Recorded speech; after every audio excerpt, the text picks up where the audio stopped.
Dans cette vidéo, on va s'intéresser à la façon de déterminer la médiane d'une série statistique. Alors, comme vous le voyez à l'écran, on va évoquer trois cas.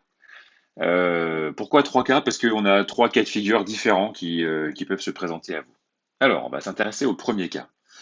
Donc, on a une série statistique avec un caractère, 4, 6, 7, 12, 17, 18, et on a l'effectif qui correspond juste en dessous. Donc, à chaque fois des 1, sauf pour le 12 et le 18, on a un petit 2. Ça veut dire quoi? Ça veut dire que si on écrit des notes, alors, je parle de notes, si on écrit les caractères ici, comme ça, à la suite, je vais avoir 4, j'ai eu un 6, j'ai eu un 7, j'ai eu deux 12, j'ai eu un 17 et j'ai eu deux 18. Donc, voilà la série de l'ensemble, alors si on parle de notes, pour fixer des idées, de l'ensemble de mes notes.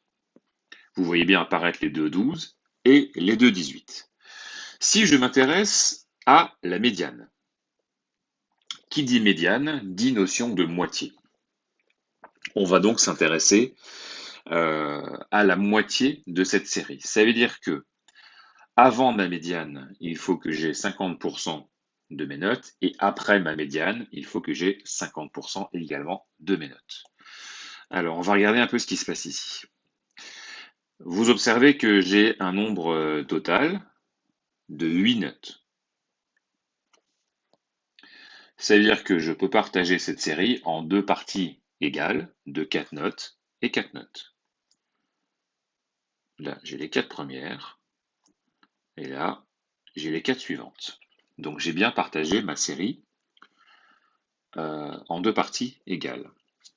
Et ici, c'est pour ça que j'ai fait le premier cas, on a une situation un peu particulière. C'est que la note de fin de ma première partie, c'est la même que la note de début de ma deuxième partie.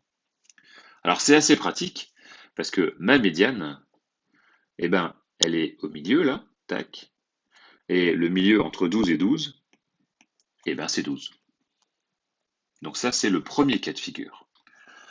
On va s'intéresser maintenant au deuxième cas de figure. Donc ici, j'ai à nouveau des notes. Donc j'ai eu un 9. Alors je vais les écrire au fur et à mesure. J'ai eu un 9. J'ai eu deux 10. J'ai eu un 11. J'ai eu deux 12. Un 13. Un 14. Et un 15. Si on s'intéresse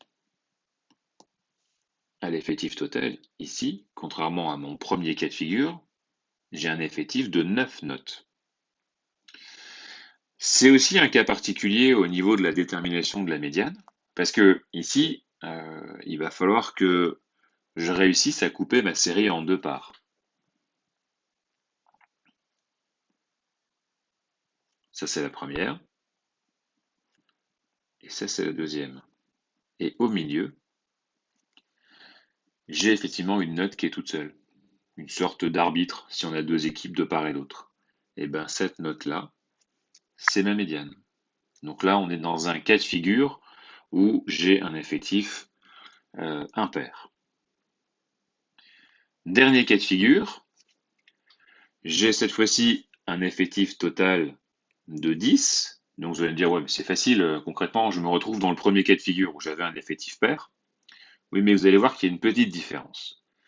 Donc ça veut dire que je vais partager mon effectif en deux, 5 et 5. Alors, je vais d'abord prendre le temps de réécrire les notes. Donc j'ai eu un 9, j'ai eu deux 10, j'ai eu deux 11,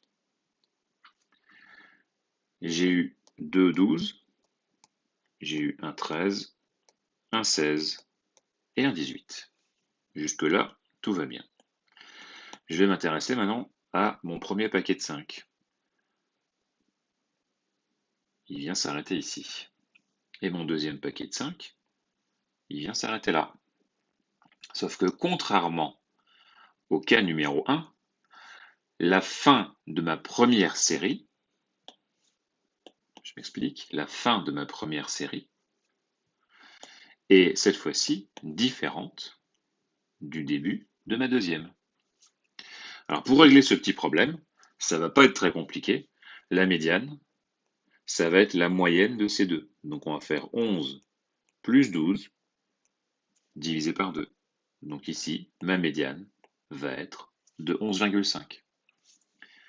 Voilà les trois cas de figure pour déterminer la médiane d'une série statistique.